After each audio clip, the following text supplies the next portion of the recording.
আজকের আলোচনার বিষয় হচ্ছে তওবা। আলোচনার বিষয় কি? তওবা। আর তওবা শব্দের অর্থ কি? ফিরে আসা। আসসালামু আলাইকুম ওয়া রাহমাতুল্লাহি ওয়া বারাকাতুহু।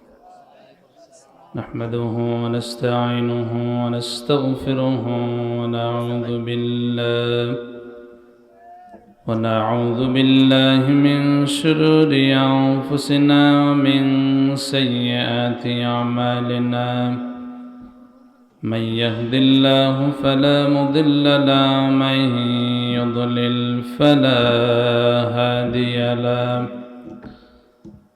ونشهد أن لا إله إلا الله وحده لا شريك له.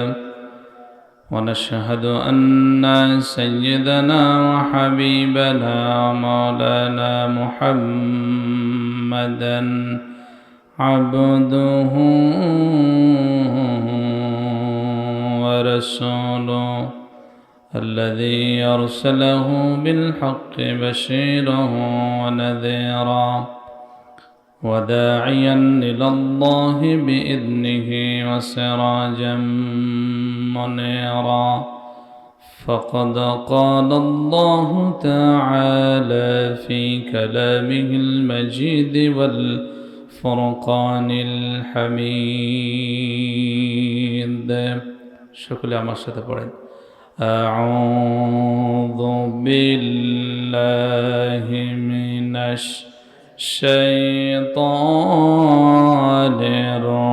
الرجيم. بسم الله الرحمن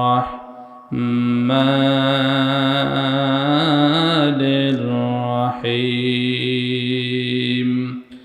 فمن تاب من بعد ظلمه وأصلح فإن الله يتوب عليه. إن الله غفور رحيم. صدقت يا ربنا. حدثنا موسى بن إسماعيل حدثنا همام قال أخبرني قتادة عن صفوان بن محرز المازني قال بيننا أنا أمشي مع ابن عمر رضي الله تعالى عنهما آخذ بيده إذا عرض رجل فقال كيف سمعت رسول الله صلى الله عليه وسلم في النجوى؟ فقال سمعت رسول الله صلى الله عليه وسلم يقول إن الله يدني المؤمن فيدعو عليه كنانا ويستره فيقول وتعرف ذنب كذا تعرف ذنب كذا فيقول نعم يا ربي حتى إذا قرره بذنوبه ورأى في نفسه أنه هلك قال سترته عليك في الدنيا وأنا أغفرها لك اليوم فيعطى كتاب حسناتي. وأما الكافر والمنافقون فيقول الأشهاد هؤلاء الذين كذبوا على ربهم ألا لعنة الله على الظالمين. رواه البخاري.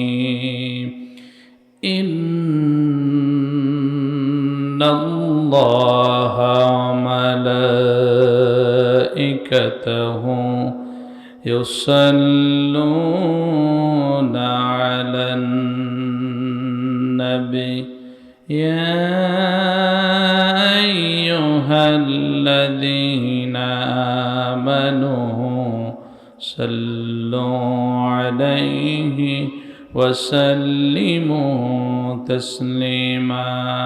اللهم مولانا محمد وعلى آل سيدنا. بلغ العلا بكماله كشف الدجى بجماله حسنت جميع خصاله صلوا سورة يوسف بدار حکمت لقمان ما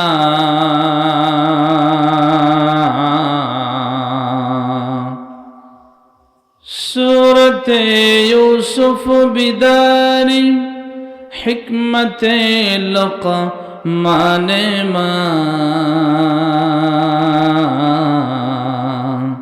قریئے قرآن باری اهدل ساد من بلغ العلا بكماله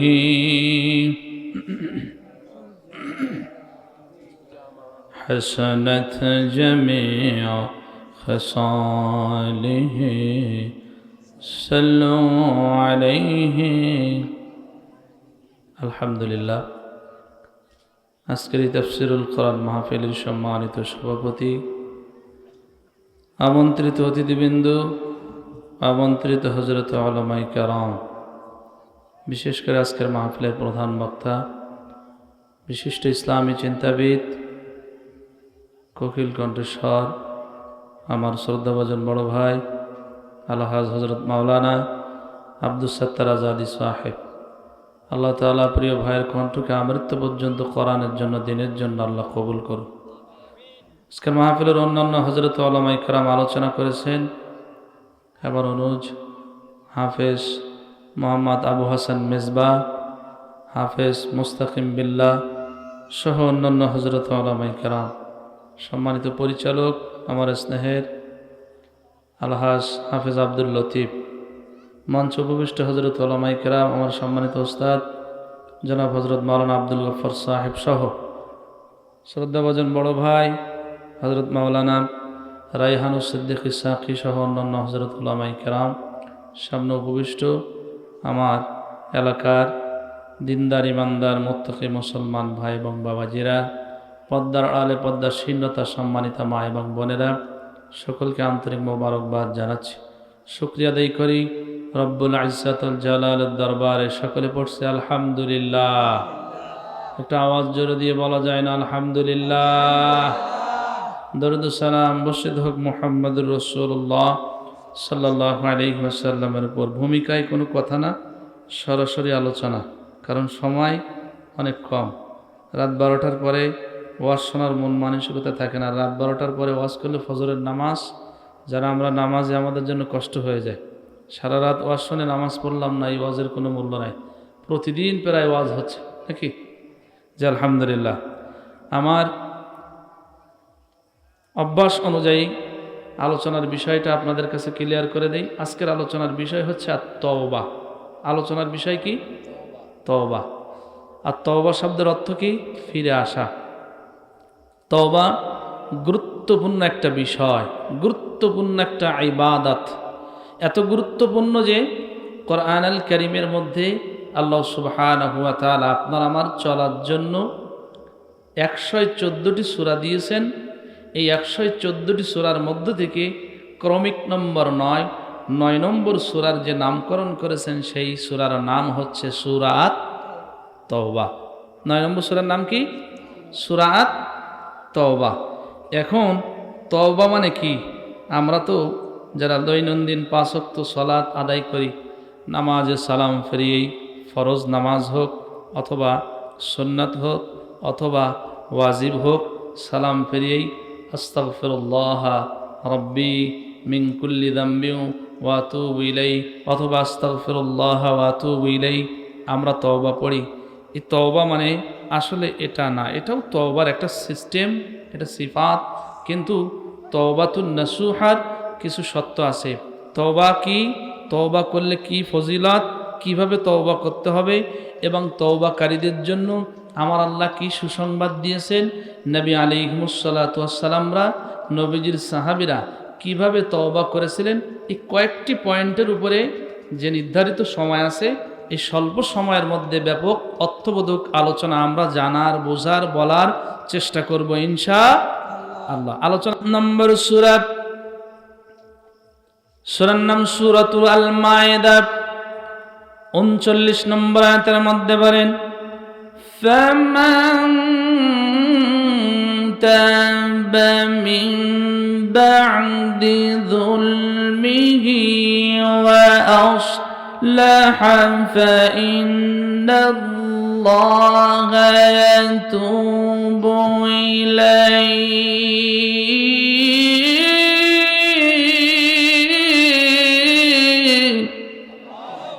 ইন্নাল্লাহা গফুরুর রহিম।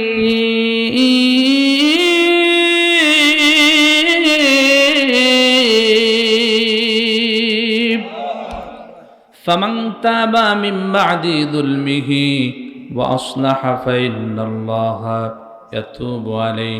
আমার আল্লাহ এবং রব্বুল আলামিন বলছেন, ও পৃথিবীর অধিবাসীরা, তোমরা যদি নিজেদের নফসের উপর জুলুম করো, শয়তানের প্ররোচনায় পড়ে কোনো অন্যায় কাজে তোমরা লিপ্ত হয়ে থাকো, ফামান তাবা ওয়া আসলাহা, তোমরা সংশোধন হয়ে যাও, তওবা করার মাধ্যমে অন্যায় থেকে তোমরা ফিরে আসো, ফাইন্নাল্লাহা ইয়াতুবু আলাইহি। তুমি নামাজ কাজা করেছো, মিথ্যা বলেছো, জেনা করেছো, ব্যভিচার করেছো, মানুষের উপরে অন্যায়ভাবে হাত তুলেছো, জমিনের সীমা রেখা পরিবর্তন করেছো, চগলখড়ি করেছো, ইত্যাদি ইত্যাদি। যদি নফসের উপরে যদি জুলুম করো, ফাইন্নাল্লাহা ইয়াতুবু আলাইহি, সংশোধন হওয়ার নিয়তে যদি তোমরা আমি আল্লাহর কাছে তওবা করতে পারো, ক্ষমা প্রার্থনা করতে পারো, আমি আল্লাহ এবং রব্বুল আলামিন তোমাদের তওবা কবুল করব। আওয়াজ করে পড়েন সুবহানাল্লাহ। আল্লাহ পাক রব্বুল আলামিন তওবা করার জন্য তার বান্দা বান্দীদেরকে উদ্বুদ্ধ করেছেন। 11 নম্বর সূরা, সূরার নাম সূরা হুদ, 3 নম্বর আয়াতের মধ্যে আল্লাহ পাক রব্বুল আলামিন বলেন, ওয়ানিস্তাগফিরু রাব্বাকুম সুম্মা তুবু ইলাইহি। আওয়াজ করে বলা যায় না আল্লাহু আকবার। আল্লাহ পাক রব্বুল আলামিন বলছেন, বান্দারে, তুমি তো মানুষ, শয়তানের ধোকায় তুমি পড়তে পারো, নামাজ কাজা করতেই পারো, মিথ্যা বলতেই পারো। ও আমার বান্দা বান্দিরা, শোনো শোনো, অন্যায় করার পরে তোমরা আমি আল্লাহর কাছে তওবা করো, আমি আল্লাহ তোমাদের তওবা কবুল করব। একটু জোরে বলা যায় না সুবহানাল্লাহ? তাহলে আল্লাহ আমাদের তওবা কবুল করেন কি করেন না? আর একটু জোরে বলেন, করেন কি করেন না? এই পৃথিবীতে আমাদের যা কিছু প্রয়োজন, আমাদের সম্মান প্রয়োজন, আমাদের গুনাহ মাফের প্রয়োজন, আমাদের অর্থের প্রয়োজন, আমাদের সম্পদের প্রয়োজন, আমাদের ক্ষমতার প্রয়োজন, বলেন তো আমাদের জীবনের সব প্রয়োজন যিনি মেটাতে পারেন তিনি কে? আর একটু জোরে বলেন, তিনি কে? আল্লাহর হাবিব সাল্লাল্লাহু আলাইহি ওয়াসাল্লাম বলেন, ও আমার উম্মতেরা, তোমাদের যদি একটা স্যান্ডেলের ফিতাও যদি ছিঁড়ে যায়, তোমরা আল্লাহর কাছে সেটাও প্রার্থনা করো, উদউনি আস্তাজিব লাকুম। আমার আল্লাহ বলছেন, বান্দা রে, তুমি আমাকে ডাকো দুনিয়া একটা কার্ডের জন্য, দুনিয়া একটা সুযোগ সুবিধার জন্য, মেম্বার সাহেবের কাছে, চেয়ারম্যান সাহেবের কাছে 2 বার 3 বার 4 বার 5 বার 10 বার যদি আপনি হাঁটেন, চেয়ারম্যান সাহেব বলবে কতবার তোমাকে আমি সহযোগিতা করব, কতবার তোমার দরখাস্ত অ্যাপ্লিকেশন আমি গ্রহণ করব। কিন্তু আল্লাহর হাবিব বলেন, আমার আল্লাহর ধনভাণ্ডারের কোনো কিছু কমতি নাই, আল্লাহর রহমতের কোনো কিছুর কমতি নাই। যে বান্দা বিপদের সম্মুখীন হয়ে আল্লাহকে যত বেশি স্মরণ করে, ফাযকুরুনি আযকুরকুম ওয়াশকুরুলি ওয়ালা তাকফুরুন, বান্দা আল্লাহর কাছে যত বেশি অ্যাপ্লিকেশন যে বান্দা করতে পারে, আমার আল্লাহ ওই বান্দার উপরে তত বেশি রাজি খুশি হয়ে যায়। আর একটু জোরে বলা যায় না আল্লাহু আকবার? তাহলে অন্যায় করার পরে তওবা করতে হবে কার কাছে? আর একটু জোরে বলেন, কার কাছে? আল্লাহ পাক রব্বুল আলামিন 3 নম্বর সূরা, সূরার নাম সূরা আল ইমরান, 1-3-1 নম্বর আয়াত, হিফজুল কোরআন 4 নম্বর পারা 6 নম্বর পৃষ্ঠার 1-2 নম্বর লাইনে আল্লাহ এবং রব্বুল আলামিন বলেন, ওয়াসারিউ ইলা মাগফিরাতিম মির রাব্বিকুম وجنة عرضها السماوات والأرض أعدت للمتقين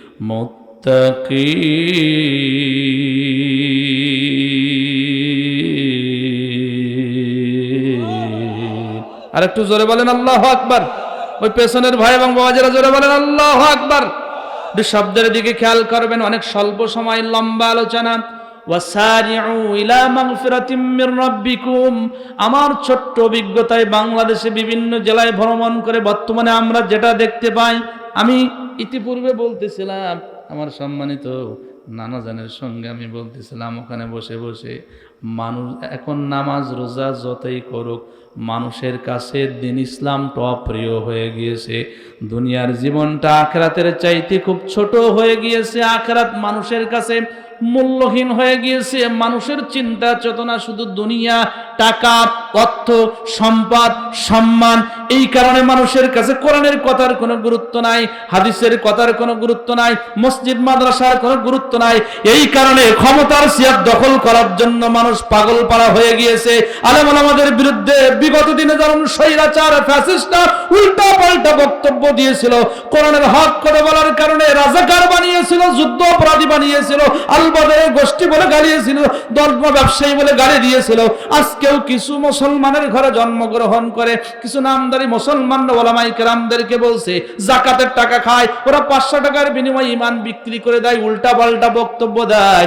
তারাও আজকে ফ্যাসিস্টের সুরে বক্তব্য দিচ্ছে, ভারতকে খুশি করার জন্য বক্তব্য দিচ্ছে। ওলামায়ে কেরামদের বিরুদ্ধে বক্তব্য দিলে ভারত খুশি হয়, আমেরিকা খুশি হয়, ইউরোপ খুশি হয়। অর্থাৎ এই বক্তব্য দিচ্ছে দুনিয়ার পাওয়ার জন্য, দুনিয়ার মানুষদেরকে, বামপন্থীদের খুশি করার জন্য। এদের কাছে পরকালের চাইতে দুনিয়াটা প্রিয় হয়ে গিয়েছে। ও আমার ভাইরা, আমার বাবাজিরা, বর্তমানে কে হুজুর আর কে সাধারণ মানুষ, কে ইমাম আর কে মুসল্লি, প্রত্যেকটা মানুষদের চিন্তা চেতনা কিভাবে আমি আমার অর্থকে বৃদ্ধি করব, আমার সম্পদকে বৃদ্ধি করব। জমি আছে 1 বিঘা, কিভাবে এটা আমি 2 বিঘায় রূপান্তরিত করব। আমার আল্লাহ বলছেন বান্দারে তুমি কোন দিকে দৌড়াও, কোন দিকে তুমি অগ্রসর হচ্ছ। যে ভালো স্টুডেন্ট তার টার্গেট থেকে আমি সারা বছর ভালো পড়াশোনা করব, আমি স্টাডি করে বোর্ড স্টান্ট করব, পরীক্ষার মাধ্যমে আমার আত্মীয় স্বজন যারা আছে তাদের মুখ উজ্জ্বল করব, আমার ভবিষ্যৎ উজ্জ্বল হবে, ভবিষ্যৎ অন্ধকার হবে না। আমার আল্লাহ বলছেন বান্দারে স্বহস্তে তোমাদেরকে সৃষ্টি করলাম মানুষের তাবেদারি করার জন্য না, মানুষের গোলামি করার জন্য না, আমি আল্লাহর গোলামি করার জন্য। বান্দা তোমরা কোন দিকে দৌড়াচ্ছ? শয়তান তোমাদেরকে ভুল বোঝাচ্ছে। ওয়াসারিউ ইলা মাগফিরাতিম মির রাব্বিকুম, তোমরা আমি আল্লাহর ক্ষমা লাভের প্রতি তোমরা দ্রুত ধাবিত হও, এই চিন্তা করো না। শয়তান অনেক সময় অন্তরের মধ্যে চিন্তার উদয় করে দেয়। তোমার বয়স হয়েছে 30 বছর, এখনো পর্যন্ত নামাজ তুমি আদায় করতে পারোনি, দুনিয়ার এমন কোনো গুনাহ নাই, এমন কোনো অন্যায় নাই তুমি করনি, আল্লাহ তোমাকে মাফ করবে না। আরেকটু বয়স হোক, আরেকটু বয়স হোক, আরেকটু বয়স হোক, তওবা করবে। আমার আল্লাহ বলছেন বান্দা প্রত্যেকটা মানুষের উচিত আমি আল্লাহর ক্ষমা পাওয়ার জন্য দ্রুত ধাবিত হওয়া, দ্রুত অগ্রসর হওয়া। ওয়া জান্নাতিন আরদুহাস সামাওয়াতু ওয়াল আরদ, এবং সেই জান্নাত লাভের জন্য দ্রুত ধাবিত হওয়া, যেই জান্নাতের আয়তন, বিশালতা, প্রশস্ততা হচ্ছে আসমান এবং জমিনের সমান। যেই জান্নাত আমি আল্লাহ আমার মুত্তাকি বান্দা বান্দীদের জন্য তৈরি করেছে। একটু জোরে বলা যায় না সুবহানাল্লাহ? আল্লাহ কি বলছেন? যে বান্দা তোমাদের উচিত কার ক্ষমা পাওয়ার জন্য দ্রুত দৌড়ানো। কথা বলে না, কথা বলে না। কে বলছেন? আচ্ছা দেখেন কত সুন্দর কথা। আমাদের এলাকা চেয়ারম্যান, মেম্বার, এমপি সাহেবরা কি ঢালাওভাবে ঘোষণা দেয় যে আজকে যে যা আছে দলমত নির্বিশেষে আমাদের পক্ষ থেকে এটা দেওয়া হবে, সেটা দেওয়া হবে। এটা কি এরকম ধারাওভাবে কি কোনো সম্প্রচার করা হয়? করা হয় না। কিন্তু আমার আল্লাহ বলছেন যে বান্দা আমি আল্লাহর ধনভাণ্ডারের কোনো কমতি নাই, তোমার কি লাগবে বান্দা? আমি আল্লাহর ক্ষমা লাভের জন্য তোমরা দ্রুত ধাবিত হও। তোমরা যদি নেক নিয়েতে আমি আল্লাহকে আল্লাহ বলে ডাকো, 1 কদম যদি তোমরা অগ্রসর হও, আমি আল্লাহ তোমাদেরকে ক্ষমা করার জন্য 10 কদম তোমাদের দিকে এগিয়ে যাব। আরে জোরে বলেন আল্লাহু আকবার।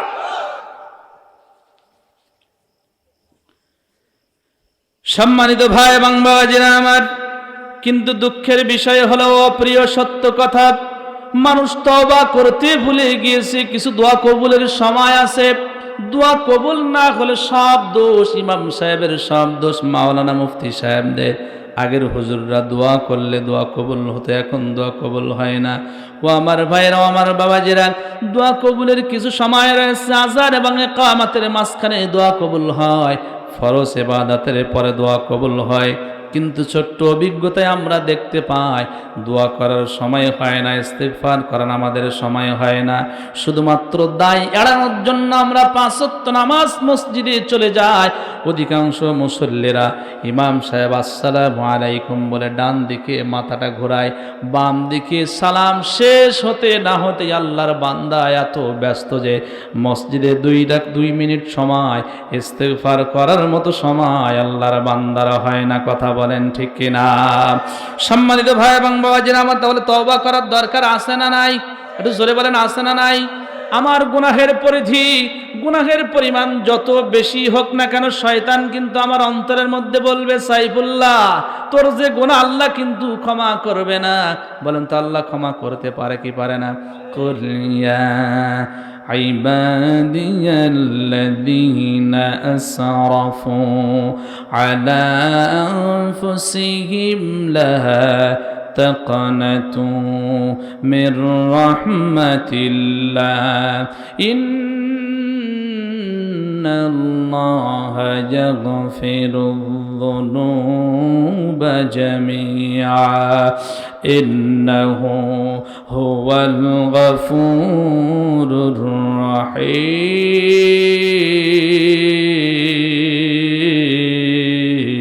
الرحيم।